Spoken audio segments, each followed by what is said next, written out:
मान्यता प्राप्त करने के लिए हमको 8 सीट विधानसभा में चाहिए या 6% वोट चाहिए टोटल वोट पोल का।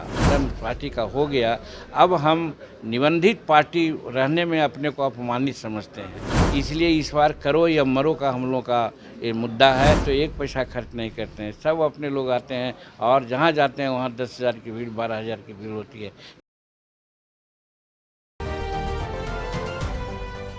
नमस्कार, आप देख रहे हैं स्वराज पोस्ट और मैं हूं प्रिया राज आप सभी के साथ। देखिए, बिहार की राजनीति में आज कुछ काफी खास है, क्योंकि बोध गया से उठा है एक सियासी बिगुल और केंद्रीय मंत्री और हिंदुस्तान आवाम मोर्चा सेकुलर के राष्ट्रीय अध्यक्ष जीतन राम मांझी ने आज सीट बंटवारे और पार्टी की मान्यता को लेकर एक बड़ा बयान दे दिया है।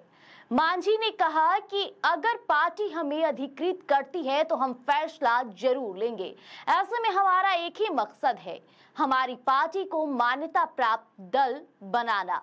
अब बात करते हैं उस मान्यता की। इसके लिए जरूरी है कि पार्टी को 8 विधानसभा सीटों पर जीत और कुल वोटों में 6% हिस्सेदारी मिले।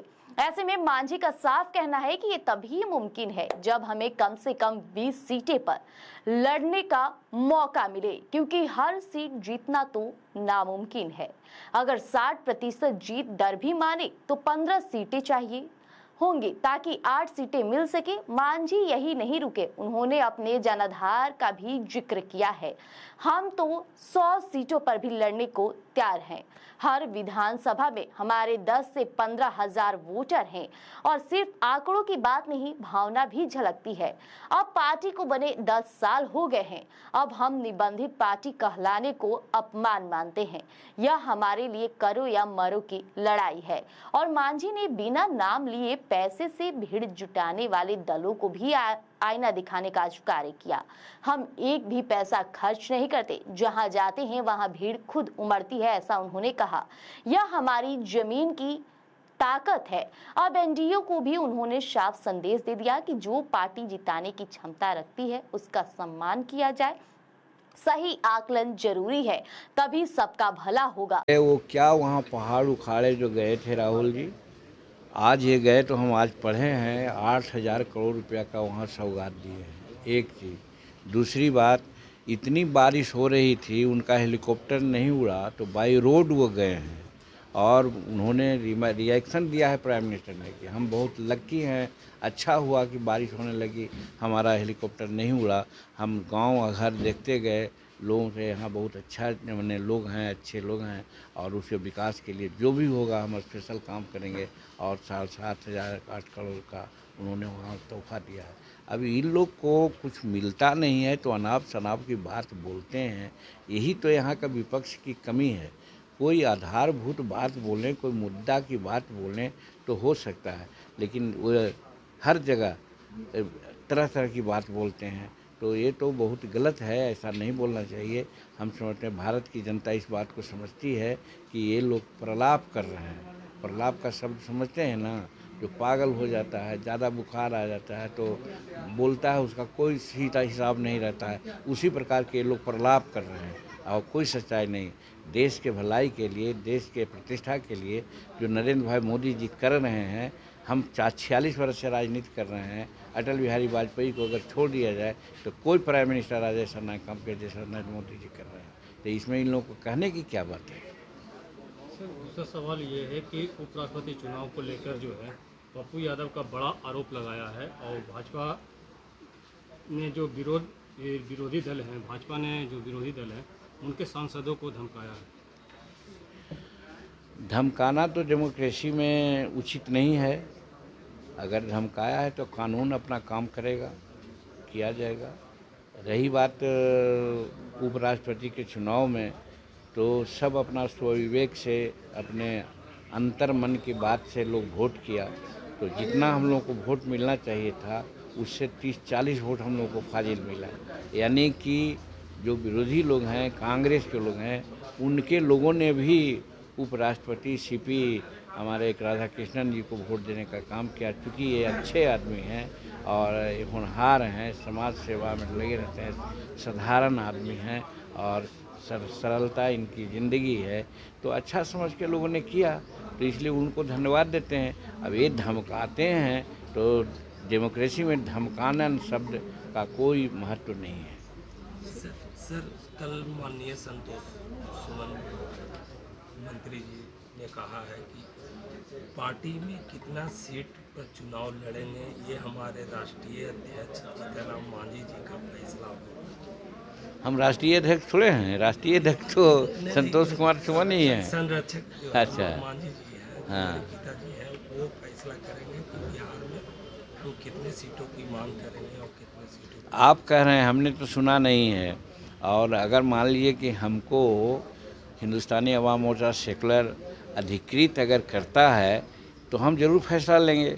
और ये फैसला में हमारा एक ही चीज़ है कि हम चाहते हैं कि हमारा हिंदुस्तानी अवाम मोर्चा सेकुलर हर हालत में मान्यता प्राप्त कर ले। और मान्यता प्राप्त करने के लिए हमको 8 सीट विधानसभा में चाहिए या 6% वोट चाहिए टोटल वोट पोल का। तो दो परिस्थिति है कि अगर 8 सीट लाने के लिए कम से कम हमको 15, 16 से 20 सीट मिले तभी ना आ सकते हैं। सब सीट हम जीत जाएंगे सो बात तो है नहीं। तो अगर 60% स्कोरिंग सीट माना जाएगा तो भी अगर कहा जाएगा तो 15 सीट की बात आती है। 15 सीट हमको मिलेगा तो हम 8 सीट जीत जाएंगे। तो एक क्राइटेरिया ये है। और नहीं तो फिर हम भी 50 या 100 सीट पर लड़ेंगे। हर जगह हमारा 10,000, 15,000 हमारा वोटर्स है, जीत करके 6% हम वोट ले आएंगे, हम मान्यता प्राप्त कर लेंगे। तो चूँकि 10 वर्ष हमारा पार्टी का हो गया, अब हम निबंधित पार्टी रहने में अपने को अपमानित समझते हैं। इसलिए इस बार करो या मरो का हम लोग का ये मुद्दा है। और हमारे सभी आप देख रहे हैं इस विधानसभा वाइज जो हो रहा है मगध में या दूसरे जगह में, आप देखिएगा कि अधिकांश जो वहाँ जाते हैं लोग श्रवण करने के लिए वो हमारे हिंदुस्तानी अवाम मोर्चा सेकुलर के ही वर्कर रहते हैं। और इससे उन लोगों का आभास मिल गया होगा कि जीतन मांझी का धरातल क्या है। और दूसरी बात ये है कि दूसरे लोग तो होता है कि भाई पैसा के बल पर एक जगह मीटिंग करते हैं तो 500 गाड़ी 1000 गाड़ी समूचे बिहार से मंगा लेते हैं और हो जाता है, जिंदाबाद का नारा होता है। हम तो एक पैसा खर्च नहीं करते हैं, सब अपने लोग आते हैं और जहाँ जाते हैं वहाँ 10,000 की भीड़ 12,000 की भीड़ होती है। तो इस चीज़ को एनडीए के लोग समझते हैं और हम समझते हैं। ये समझ करके जो जिताऊ पार्टी है, जिताऊ सीट है, वो अनुमान करेंगे और हमको लगता है कि अच्छे मात्रा में सीट मिलेगी और हम मान्यता प्राप्त पार्टी 2025 में हो जाएंगे। ये हमारा लक्ष्य है। अब सवाल तो ये है कि क्या एनडीए इस चेतावनी को गंभीरता से लेगा? क्या जीतन राम मांझी की पार्टी 2025 में मान्यता प्राप्त दल बन पाएगी?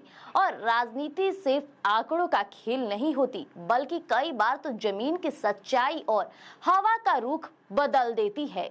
हालांकि आपको बता दें कि जीतन राम मांझी का ये बयान इन दिनों राजनीति में काफी ज्यादा तेज माना जाएगा, क्योंकि कहीं न कहीं सीट बंटवारे को लेकर लगातार हर किसी की नजर उस पर टिकी हुई है। एक तरफ जहां एनडीए में 5 घटक दल के नेता पूरी तैयारी के साथ दमखम दिखा रहे हैं, जमीनी स्तर पर भी हर कोई तैयारी कर रहा है और एनडीए कार्यकर्ता सम्मेलन भी जहां भी होता है वहां एनडीए पूरी मजबूती के साथ जनता के बीच जाती है और लगातार ये भी कहती नजर आती है कि प्रधानमंत्री नरेंद्र मोदी और कहीं न कहीं एनडीए पार्टी इस बार बिहार विधानसभा चुनाव में विजन को लेकर तैयारी कर रहा है और विकास सबसे अहम माना जा रहा है। लेकिन ऐसे भी जहां बात आती है सीटों को लेकर, तो जीतन राम मांझी का यह पहला बयान नहीं है जब उन्होंने 20 सीटों का जिक्र किया हो। इससे पहले भी कई बार वह कह चुके हैं। अब देखना होगा कि जीतन राम मांझी को कितनी सीटें मिलती है। फिलहाल के लिए राजनीति से जुड़ी अपडेट हम आपके बीच स्वराज पोस्ट पर अपडेट करते रहेंगे। अगर वीडियो पसंद आई हो तो लाइक कीजिएगा, सब्सक्राइब कीजिएगा। फेसबुक है, वहां भी आप वीडियो को देखकर लाइक जरूर कीजिएगा। धन्यवाद।